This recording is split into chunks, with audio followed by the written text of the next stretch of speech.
So good morning.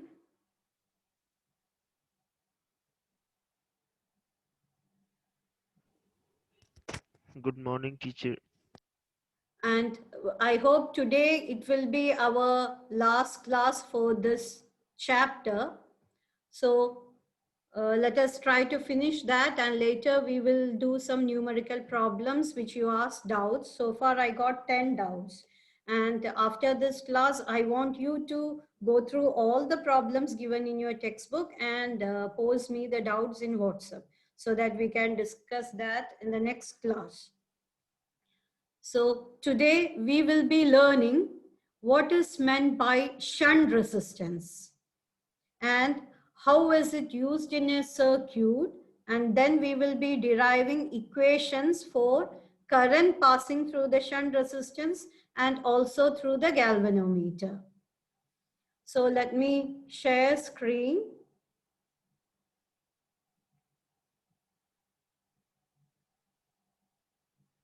Okay, can you see the screen now? Yes, teacher.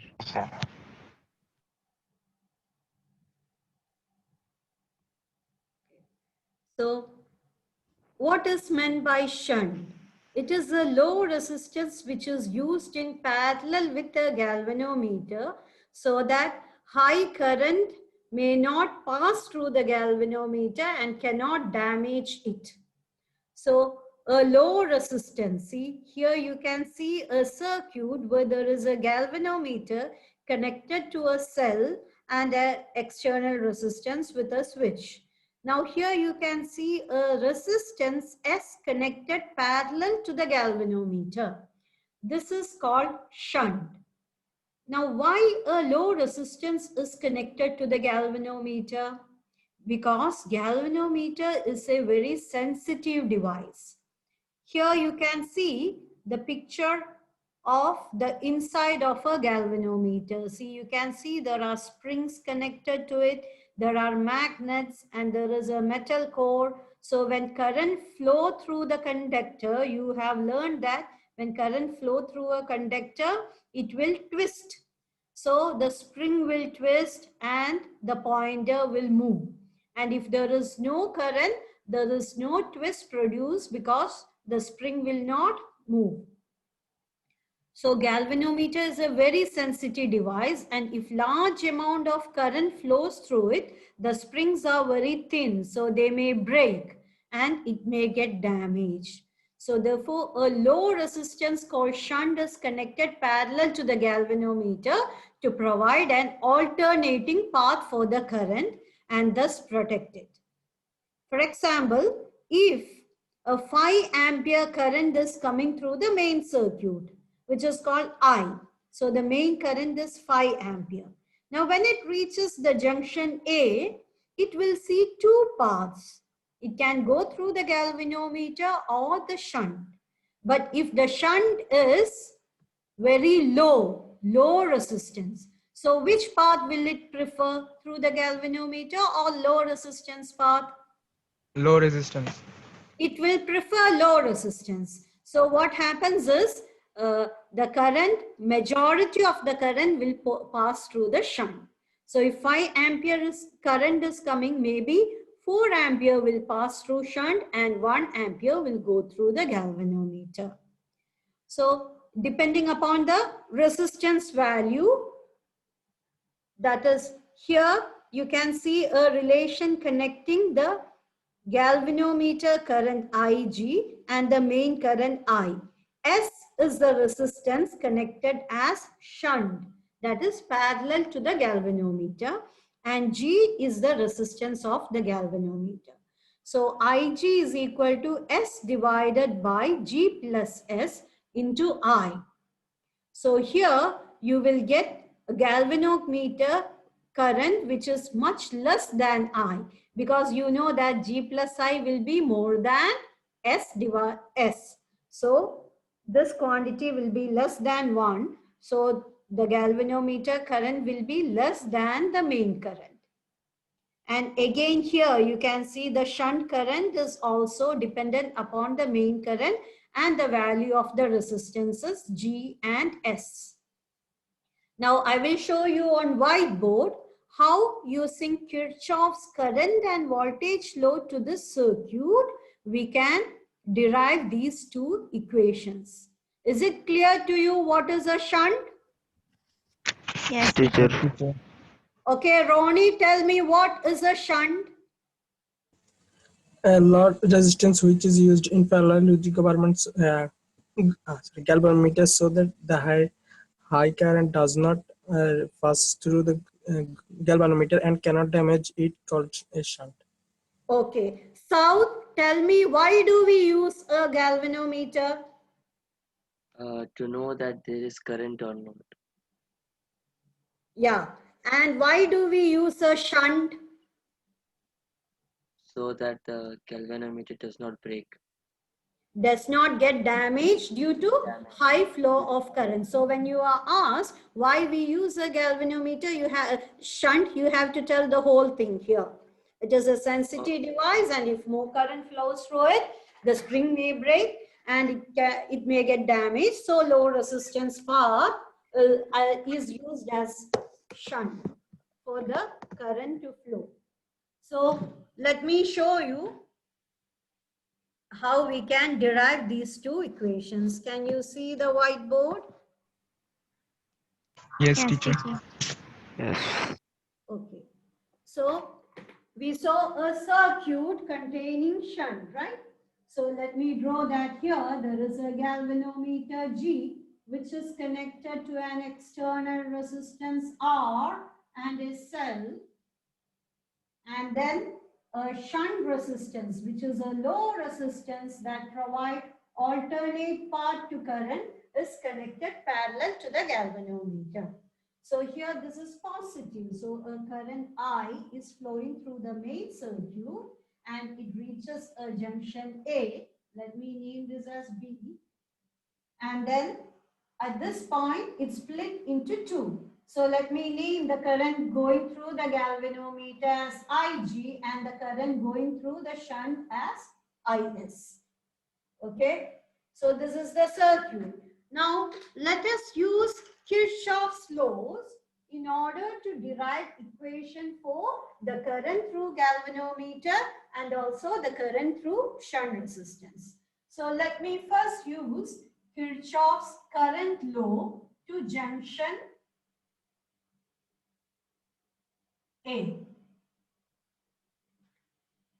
So here we are using Kirchhoff's current law. Who can tell me Kirchhoff's current law to junction A? Khadija, can you tell me? Apply Kirchhoff's current law to junction A. IG plus IS IG plus IS equals to 0. equal to what is coming here? I. So I is equal to IG plus IS. Current entering the junction is equal to current leaving the junctions. Okay, we got one equation.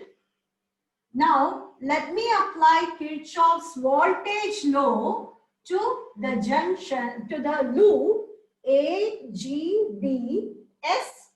So inside this loop, we are using Kirchhoff's voltage law to A, G, B, S and A.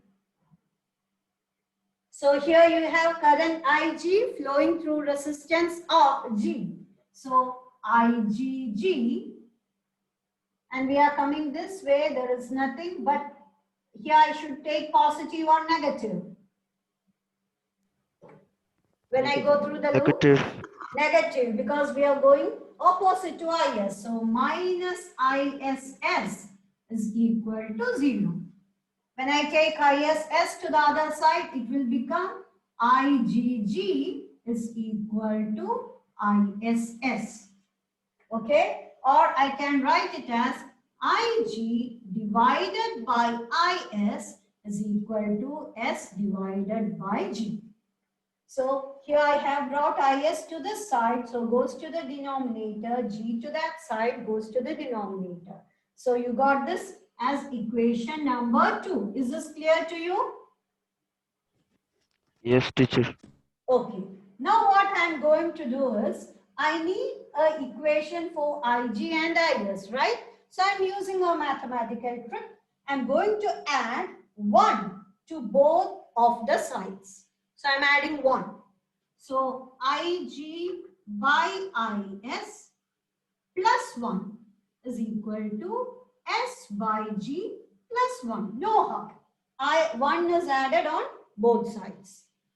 Now, 1 can be represented as Is by Is, right?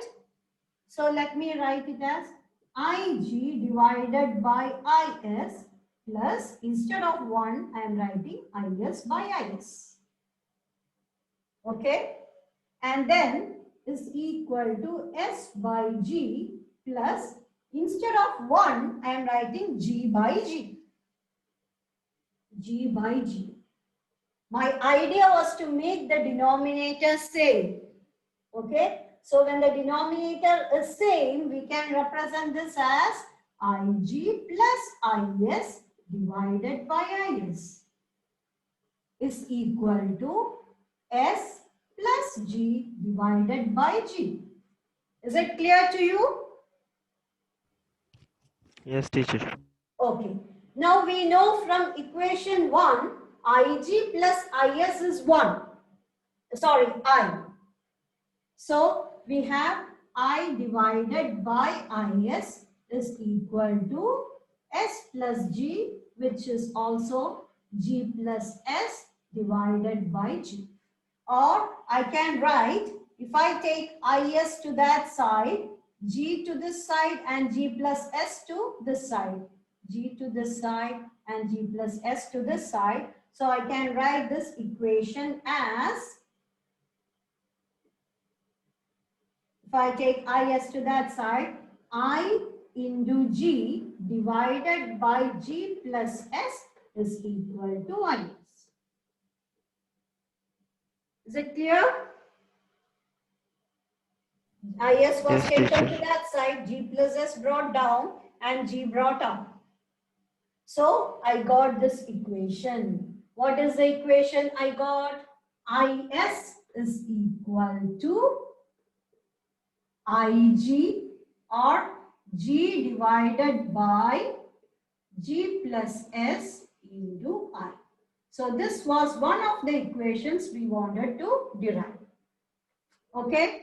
So this is one of the Teacher? equations which we wanted to derive. Is it clear to you how we got it? Yes, teacher. This is used to measure the current in the IS. Yes, this is used to find out which part of the current flows through the shunt. How much current flows through the shunt. Okay, if you know the Okay, main teacher. current and also the resistances, or by rearranging this, if you want to find how much resistance should be connected, what is the value of shunt, then also you can use this equation. Okay, you will be using these equations in the problem. So you have to memorize this. Is is equal to G divided by G plus S into I. Teacher, Derivation clear? teacher, Teacher, Yes. can you explain from voltage law again? From here? Yes, teacher. Okay, I'll go quickly. So we are applying Kirchhoff's voltage law to this loop. A, S, B, G, A.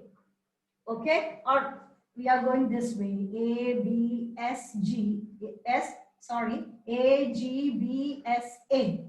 So when I go in this direction, you have Ig into G. That is, current is Ig, resistance is G. IgG, and when I come here, I find that I'm going opposite to Is. So minus ISS. Finished. So equal to 0. So I took minus ISS to the other side. So IgG is equal to ISS. Now I took Is to the denominator here and G to the denominator there. So I got Ig by Is is equal to S by G. Now I am using a mathematical trick, that is adding 1 to both sides of the equation. So there is no difference in the equation. So I added 1. And later, in order to make the denominator same, what I did was I changed 1 to is by s, is by is, and this one to g by g. So I got here the denominator same is, so ig plus is divided by is, g plus s plus g by g. Denominator is same. Then what I did was substituted instead of ig plus is, I. Because ig by is I by equation 1. So substituted here I. So I got I by is equal to g plus s by g. The same thing here. Then I rearranged the equation. That is, I took is to one side because we are trying to find an expression for is.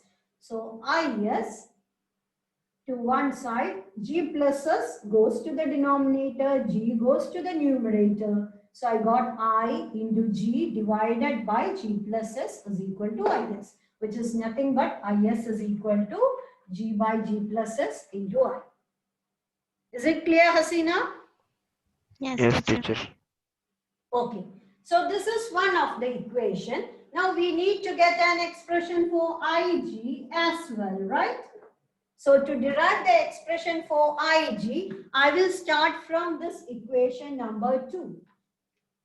Okay, I'll start from equation number 2. We will be following the same procedure, but before going through the procedure, we will take reciprocal on either side. So here you have is by ig is equal to g by s. I took reciprocal on both sides. Does it make any difference? No.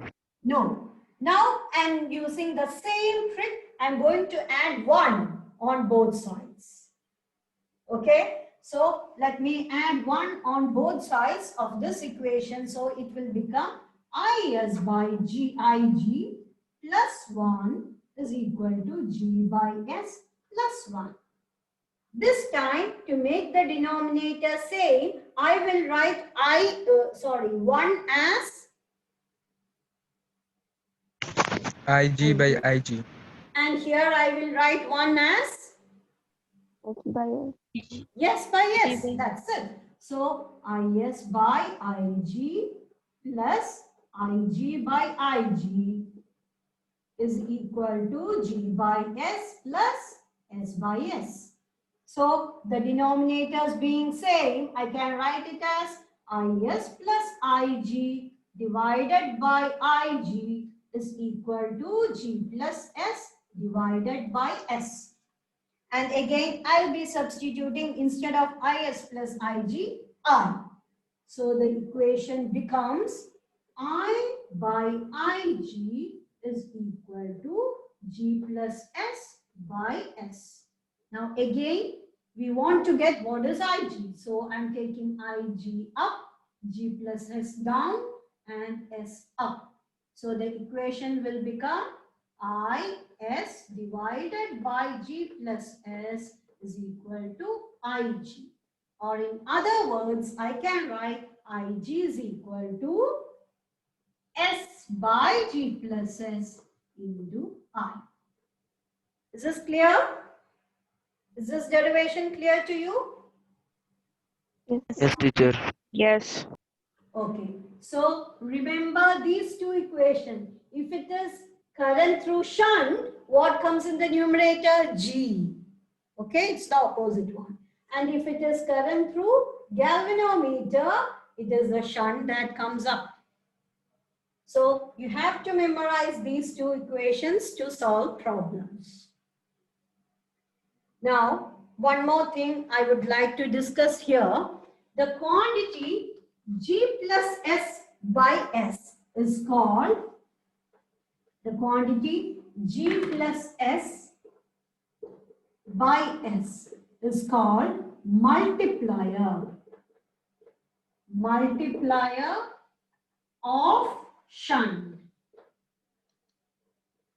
Because from this equation, I can get that I is equal to, if I take S by G plus S to this side, it will become G plus S by S, right? Is equal to G plus S by S into IG. So this term, that is G plus S by S, this factor is called the multiplier of shunt, because we will be able to measure only the current going through the galvanometer. And if we know that, we will have to calculate what is the current in the main circuit. How can we do that? Multiply that galvanometer current which we measure with this multiplier of shunt, G plus S by S. Therefore, it is called the multiplier of shunt. So what is called multiplier of shunt? Its value is G plus S by S, and by multiplying that to the galvanometer current, we can obtain the actual current flowing through the circuit. Okay? Teacher, So can you let's, repeat? let us see those equations. Is it clear to you what is shunt? Why is it used? And how to derive these equations? Teacher, can you Yes, explain the teacher. last part? The last part, why it is called the multiplier of shunt? Yeah. Yeah, I will show that on the screen, and by sharing the screen, I can show that again to you. So here,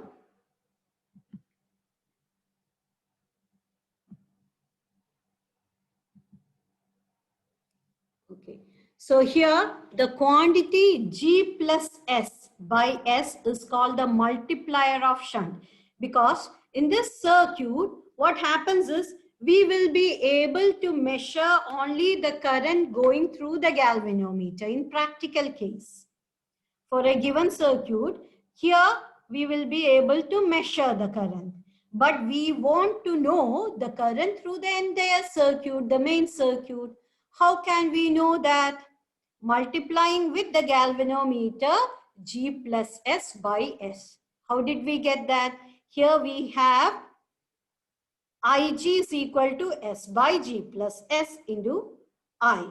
So if I take S by G plus S to the other side, it will become G plus S by S, right? So by multiplying what we measure as the galvanometer current, we can get an idea what will be the current in the main circuit. So this is the quantity which depends upon the resistance of the galvanometer and the shunt resistance, and tells you what will be the actual current when a shunt is used in a galvanometer. Okay? Did you get Okay, its teacher. relevance? Yeah. Yes, teacher. Okay. Okay. So now let us see what is the use of this shunt. This shunt is used to convert a galvanometer to an ammeter. What is the difference between galvanometer and ammeter? Galvanometer just say that it's their current or not, and ammeter measures that. Measures how much current is there. So you saw a galvanometer before, right? What was in the middle of the galvanometer? What was the reading in the middle of the galvanometer? 0. 0. And if there is current, it will deflect in either of the sides. So here you can see two ammeters. What difference do you see in these two ammeters? And the measure is The increasing. unit. Yeah, The this unit. ammeter measures current in milliamperes, while this ammeter measures current in ampere. And the maximum current a ammeter can measure is called the range of the ammeter. So what is the range of this ammeter? 100. 100 watt? 100 milliampere. That's very important. Okay. So this is 100 milliampere. And here you have them. What is the range of this ammeter? 10 10. ampere. 10 ampere. Which is bigger? Which ammeter has a higher range? Milliammeter or ammeter? Ammeter. No, same. Ammeter. Ammeter has a higher range because 10 ampere is higher than 100 milliampere. Okay, milli means 10 raised to minus 3, right? So 10 raised to minus 3 times 100, you will get 10 raised to minus 1, which is 0.1 ampere.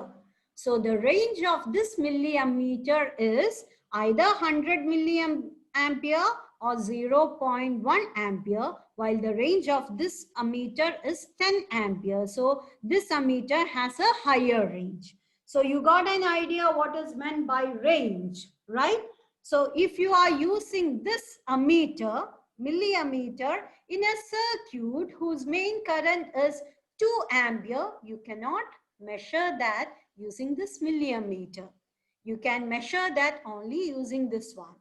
So this ammeter cannot be used in order to measure a current which is more than its range. Okay, so you already know that ammeter is an instrument by which current in a circuit can be measured directly in amperes. And how is it connected in a circuit? How is it Parallel. connected? It is usually connected in series in a circuit. Okay, now Teacher, the galvanometer is connected in series, right? yes, galvanometer is also connected in series in a circuit. Ammeter is also connected in a series in a circuit. What is connected in parallel in a circuit? Resistance. Voltmeter. Voltmeter is connected in parallel. You can connect a resistance usually in series or parallel. Either way you can connect. But usually ammeter is connected in series in a circuit, while voltmeter is connected in parallel in a circuit. You must have learned that while you learned about these devices. So how can we convert a galvanometer into an ammeter? A galvanometer can be converted to an ammeter by connecting a suitable shunt resistance in parallel to the galvanometer. So a galvanometer with a parallel shunt resistance is together called an ammeter.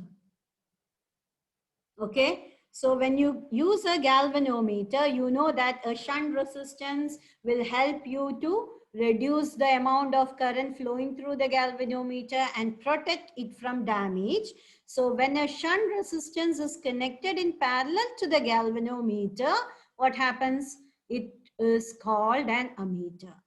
Anyway, you also will have to change the scale. It should be graduated in order to measure the current. See, here you have two resistance connected in parallel. One is G, one is S. What will happen to the resistance of the whole? It will reduce or will be more?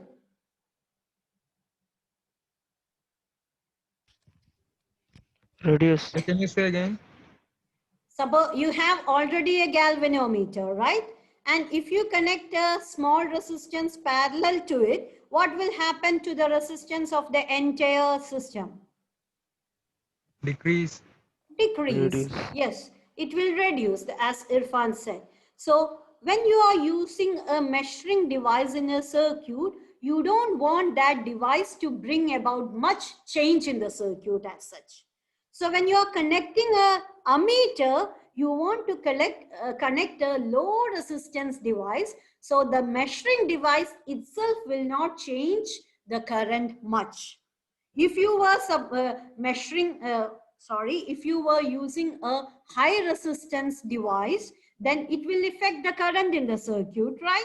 So you don't want the device to affect the current in the circuit. It should be there only to measure. So ammeter should have low resistance. So you can convert a galvanometer to an ammeter by connecting a low resistance shunt resistance parallel to it. So this whole arrangement with a galvanometer and a shunt is called an ammeter.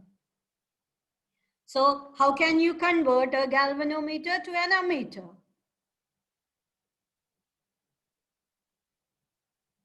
Abdul Mustafa is not present today.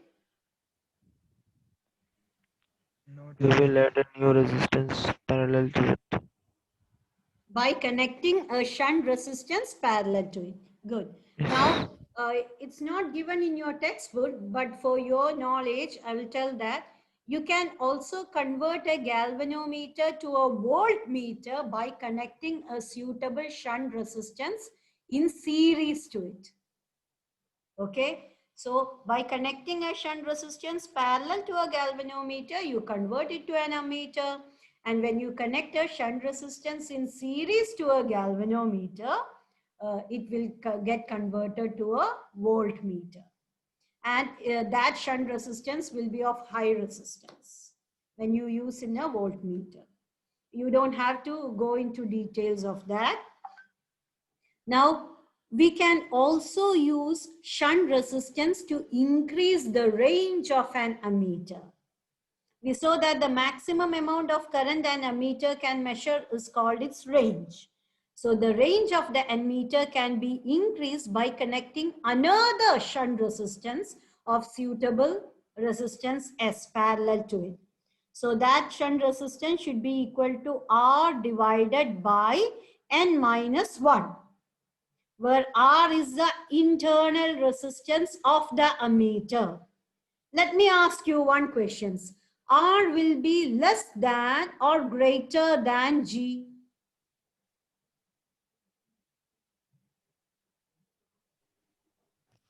R will be greater than G, right?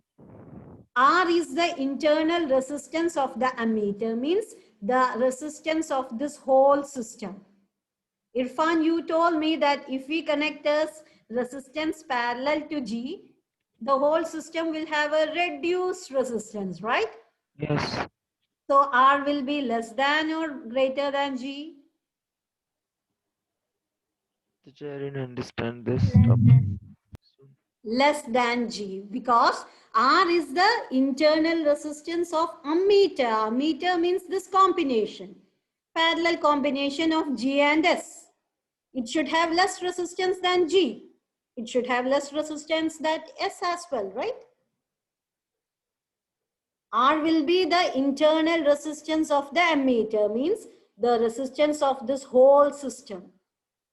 You know that the resistance of the whole system will be less than G. It will be less than S as well. Is that clear, Irfan?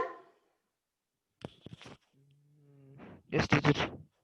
Okay. So R is the internal resistance of the cell and N is the new range divided by old range, which means N times of the maximum current is used to measure by connecting a shunt resistance of resistance S. So here N means the old new range divided by old range. For example, if you want to convert this milliammeter which has low range to a ammeter which has high range, the range of this new ammeter will be 10 ampere. That will be new range. Here in the numerator you will have 10 ampere. And the denominator you will have 100 milliampere. That is 0.1 ampere. So N will be equal to 10 ampere divided by 0.1 ampere, which is equal to 100. Okay. So when you connect a shunt of resistance S to a ammeter having internal resistance mod R, you can convert the ammeter into another one with a larger range. So how can you convert a ammeter to another ammeter with a larger range? If you want to increase the range of the ammeter, what should you do? The new range is divided by the old range.